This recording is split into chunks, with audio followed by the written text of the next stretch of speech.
from getting a global perspective, let's now come closer home and let's now engage Akelo Misori, who is the Secretary General for KUPPET. Many thanks for making time. Of course, many people would like to understand, what does the 18% increment on the minimum wage mean for the workers? Let me begin by saying that it was an honor for the President of the Republic of Kenya to grace the occasion of this year's Labor Day. And I actually pledged that he has already discussed with the employers that they should increase the minimum wage to by 18%. The KOTU, as an organization, had asked for a review of the minimum wage to be pushed by 22%. So this means that if a worker is employed and is getting the current minimum wage is about 10,800 in Nairobi. Yes. So that means that the increment is basically just maybe 1,800 Kenyan shillings. So this is the significance of that. It does not push those who are earning salaries in this category. It is basically those people who are working in industries whose pay are low, who have been gratified by this increment. All right. But this one falls short of the the rate of inflation, as it were, in terms of from the previous years, because workers in Nairobi, if somebody has been added on 1,800, and this worker is also living in Kenya, the same worker cannot afford some basics. If the price of ugali or unga, for this matter, still remains at 150 a packet. All right. And if the families are large, you can see that this person cannot even pay rent. The president is on record saying that as much as they've been able to increase the minimum wage to 18%, companies also must work out ways to boost productivity so that they can see workers getting better benefits down the road. What's your view on this? That is basically a narrative, because even the Federation of Kenya Employers was very apologetic as preempting the president to come and announce this, that they are also worried that the cost of living in Kenya has really increased.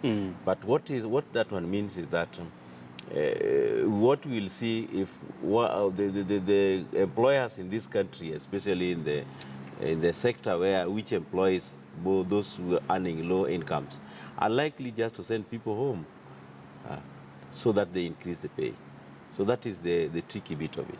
So where does this leave the employed people? Are we likely to see more people being laid off down the road? Because at the end of the day, the company must stick within its budget as much as they want to please the workers. Yes, and I think the president wanted just to be populist, because this is an election year, and he also said in his speech that for 2 years the workers have not heard this.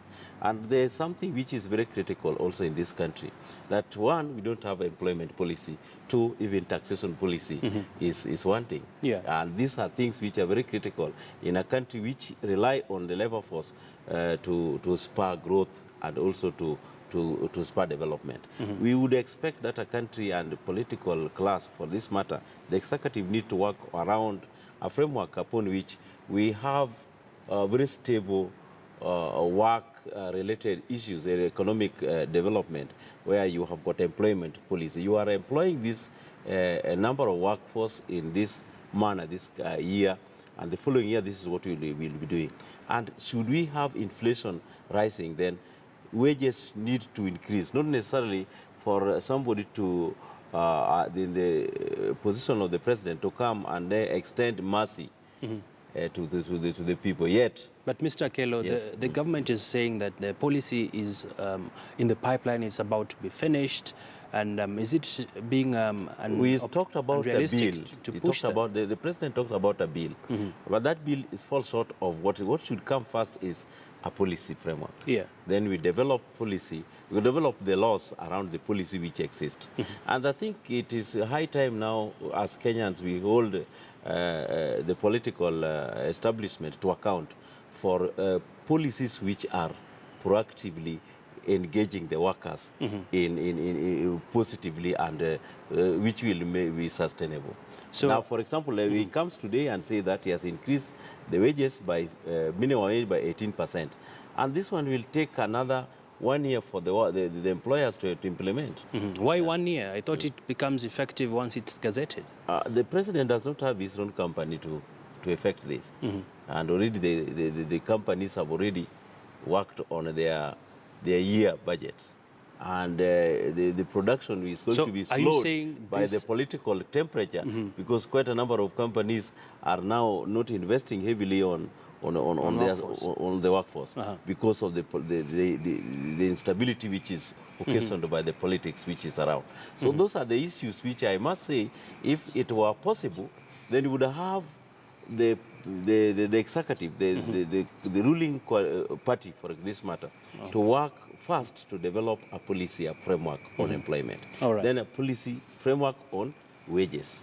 We realize that on the state workers, the Salaries and Remuneration Commission has really put a lot of pressure, and therefore there is very limited escalation of pay based on even regulating collective bargaining agreement frameworks, because that one exists. But for the general workforce, which form the bulk of the people who drive this economy, that policy framework is missing.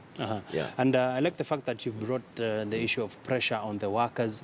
In the last few months, we've seen a heightened level of industrial action in the country from the doctors, from the teachers, nurses, and the president was rather silent on this matter in terms of the labor relations in the country. That is why we say that if we had a proactive employment policy, and then we now would talk about regulating the number of people getting into that workforce, depending on the needs of the country. But we have, it is good you have mentioned the element of escalated disputes in this country. You have 47 counties, and the health as a subsector is a devolved function. All the 47 countries had not even entered into what we call a recognition of the health the unit, the doctors, for example. And therefore, even negotiating salaries became nearly impossible, because according to law, you only negotiate with somebody whom you have recognized. And therefore, it is as if the nation was just waiting for the doctors to go on strike to start engaging them, which I think, in my view, the government has been sleeping on the job in this regard. And I may not accuse this government only. Even in the coalition government, did not proactively engage workers and even institutions which would regularize engagement. You realize even from the talks of the TUC side of the coalition of the labor center, they are talking about freedoms. Workers are not having the freedom to negotiate because of that presence of the SRC. SRC has even encroached and also overstepped a mandate to work on state jobs. Does it mean KOTU will be trying to push a motion to see SRC scrapped down the road? In fact, KOTU is represented in SRC because the law requires that the commissioners are formed. And one of the organizations whose representation is required is KOTU. We have really put a lot of pressure. But it is not yielding much, because you're seeing workers are getting 18% alone, strikes continue. I mean, who will defend the workers? Because we as workers, we have really tried. And in fact, even this 18% has been brought about simply because of the element that there is political temperature, which is around the corner. The government would wish to wink the public that they are concerned about the workforce. But in real sense, KOTU had said we only accept a minimum of 22% increment. That is what would have cushioned the critical mass who are really down in terms of how they are to eke a living out of very difficult times in this country. Yes. So you're saying KOTU had a projection of 22%, government giving 18%, meaning it's a 6% gap. And do you think workers have been getting a raw deal from employers? And aside from the minimum wage and the salaries, what else can be done to improve the workers' welfare in the country? Besides just improving the workers' welfare, we need housing as an issue. We also need to health. Already, you remember the health is a bit well cushioned because the National Hospital Insurance Fund has now expanded the mandate of covering quite a number of ailments which affect workers.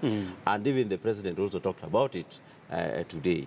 But one thing which need to be taken into account, the cost of going to work is not cheap. The cost of living in terms of housing is also not cheap. We need also a proactive government policy related to work and how workers can get cheap houses.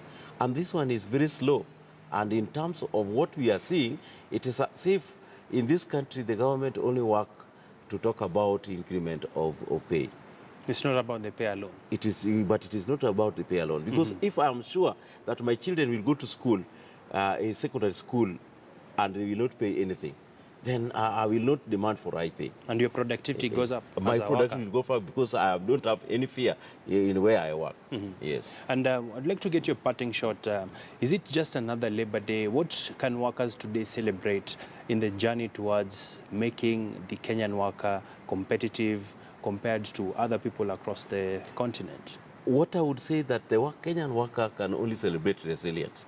Despite the fact that the work environment has become so difficult, you still find that workers wake up very early in the morning to go and do that work. That is the only thing which I think Kenyan workers can praise. We only celebrate ourselves, but we don't celebrate appreciation from the employers. All right. Yes.